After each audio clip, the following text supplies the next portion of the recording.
In the summer of 2019, the Santiago Bernabéu went dark.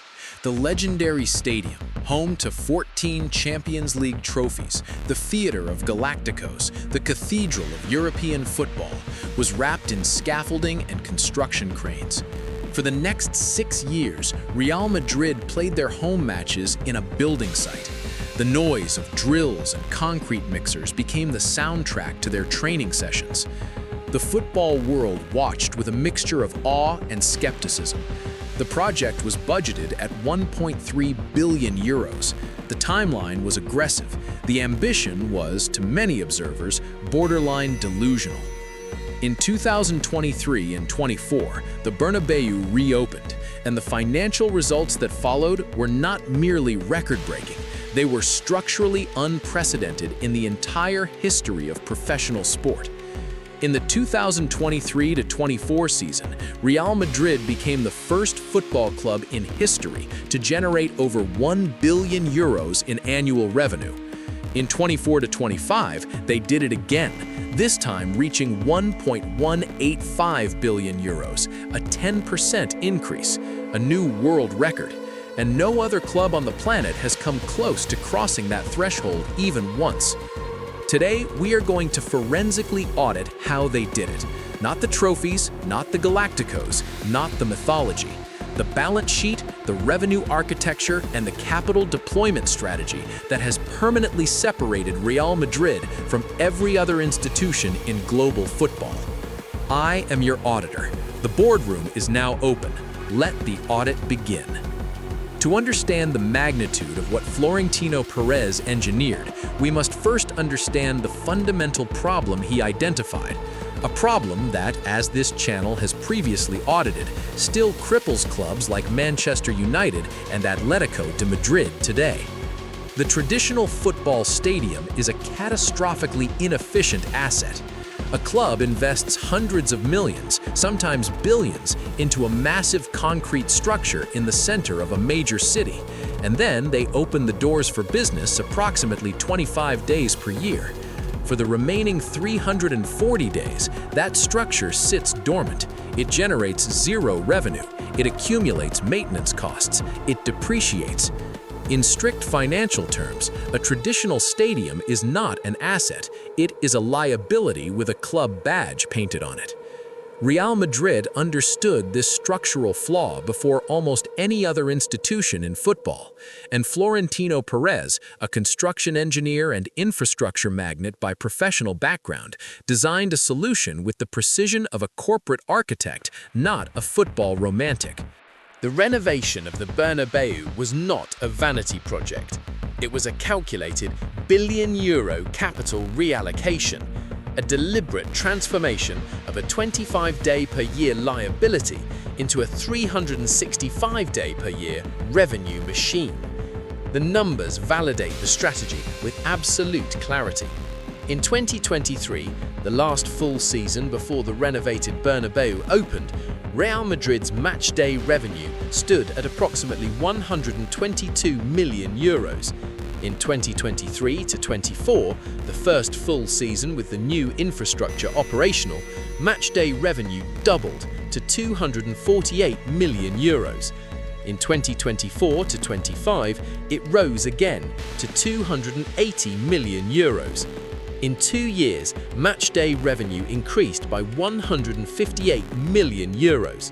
The Bernabeu renovation had already paid for a significant portion of itself, not through sporting results, but through the architectural transformation of a football ground into a global entertainment destination. Let us now dissect the anatomy of Real Madrid's 1.185 billion euro revenue figure with forensic precision, because understanding where this money actually comes from is the key to understanding why no other club has been able to replicate it. Real Madrid's revenue breaks down into 3 distinct pillars. Pillar 1, commercial revenue. Commercial income, sponsorships, merchandising, licensing, and brand partnerships generated approximately 482 million euros in 23-24, a 20% increase on the previous year. The Bernabeu renovation created entirely new premium commercial inventory, luxury hospitality suites, the Sky Bar, exclusive VIP lounges, the Bernabeu Experience Tour, which alone generated €52 million in ticket revenue from tourists and visitors on non-match days. The stadium has been transformed from a football venue into a global tourist destination that happens to host football. Pillar 2, Matchday revenue. As already audited, €280 million in 24 to 25. This is not merely the result of hosting more matches, it is the result of a fundamentally different yield per seat architecture. The renovation added 4,000 new seats and dramatically expanded premium hospitality capacity. The revenue per attendee has increased exponentially. A single corporate box in the new Bernabeu generates the same revenue as dozens of standard seats. The geometry of the building has been redesigned around yield maximization. Pillar 3. Broadcasting revenue. UEFA Champions League distributions, La Liga TV rights, and global media deals contribute the remaining component of the revenue stack. Real Madrid's consistent presence in the latter stages of the Champions League and their status as the competition's most valuable commercial property ensures this pillar remains structurally robust regardless of domestic performance. The critical structural insight is this. For the first time in football history, a club has built a revenue model where matchday income alone at €280 million exceeds the total annual revenue of most clubs in Europe's top 5 leagues. And the financial discipline underpinning this revenue is equally remarkable. Real Madrid's wage-to-revenue ratio stands at 43%, well below the European Club Association's recommended limit of 70%, and dramatically lower than the ratios at Manchester United, Barcelona, and most Premier League clubs. Net debt, excluding the stadium redevelopment loan, stands at just €12 million. EBITDA reached a record €243 million, a 55% increase year-on-year. Now we arrive at the most forensically interesting dimension of this case study, and the one that most directly challenges the prevailing narrative in football finance. How did Real Madrid finance a €1.3 billion stadium renovation without a sovereign wealth fund, without a billionaire benefactor, and without loading toxic leverage onto the club's balance sheet in the manner of the Glazers at Manchester United? The answer reveals a capital structure of remarkable sophistication. Real Madrid is, constitutionally, a member-owned club, a socios model. There is no external private equity shareholder demanding a return. There is no oligarch writing checks and extracting dividends. The club is owned, in theory, by its 200,000 registered members. Florentino Pérez is an elected president, not a proprietor. This structure provided a critical strategic advantage. Rather than seeking equity investment, which would have transferred ownership and created an exit pressure, as we have audited at Apollo and Atletico Madrid, Real Madrid went directly to the institutional debt markets. They issued long-term bonds at historically low fixed interest rates, using the guaranteed future revenues of the renovated Bernabeu as rock-solid collateral. Institutional investors, pension funds, insurance companies, sovereign wealth vehicles provided the financing against a 30-year repayment structure underpinned by the projected income of the world's most recognizable sports venue. The outstanding loan balance for the stadium redevelopment stood at €1.132 billion as of the 30th of June 2025. This is a significant liability on paper. But in the context of a club generating €1.2 billion in annual revenue, an EBITDA of $243 million, the debt-to-EBITDA ratio is approximately 4.6 times, manageable and declining rapidly as revenues continue to grow. Perez mortgaged the future to build a machine that practically guarantees the future. And critically, he did so without surrendering a single percentage point of ownership to Wall Street.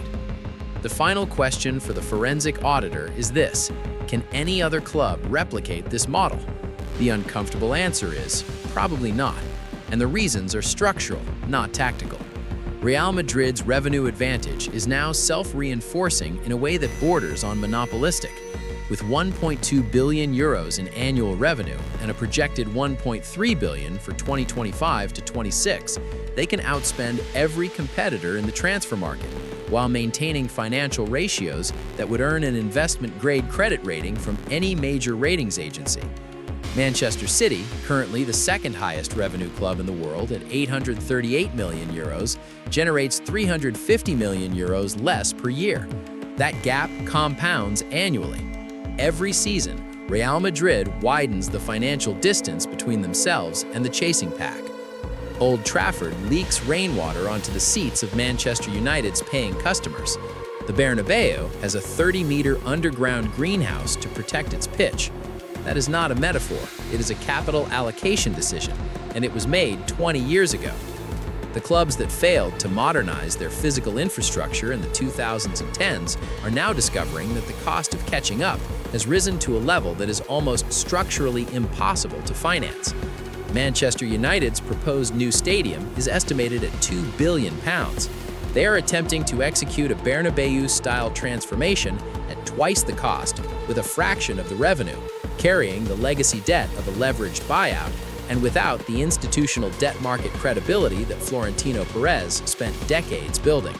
The gap between Real Madrid and the rest of European football is no longer measured in Galacticos or Champions League trophies. It is measured in euros, and it is widening every financial year.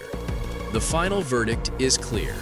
Real Madrid's 1.2 billion euros in annual revenue is not an accident. It is not the product of geopolitical subsidy, as at Manchester City and PSG. It is not the result of a leveraged buyout, as at Manchester United. It is not dependent on a private equity exit strategy, as at Atletico Madrid. It is the product of a 20-year capital deployment strategy executed with the precision of a construction engineer that transformed the most recognizable sports venue in the world from a 25-day-per-year liability into a 365-day-per-year revenue fortress. The lesson for every other club in European football is brutally simple. You do not build a football team to fill a stadium. You build a stadium to finance an empire. Real Madrid built the empire. Everyone else is paying rent. I am your auditor. Meeting adjourned.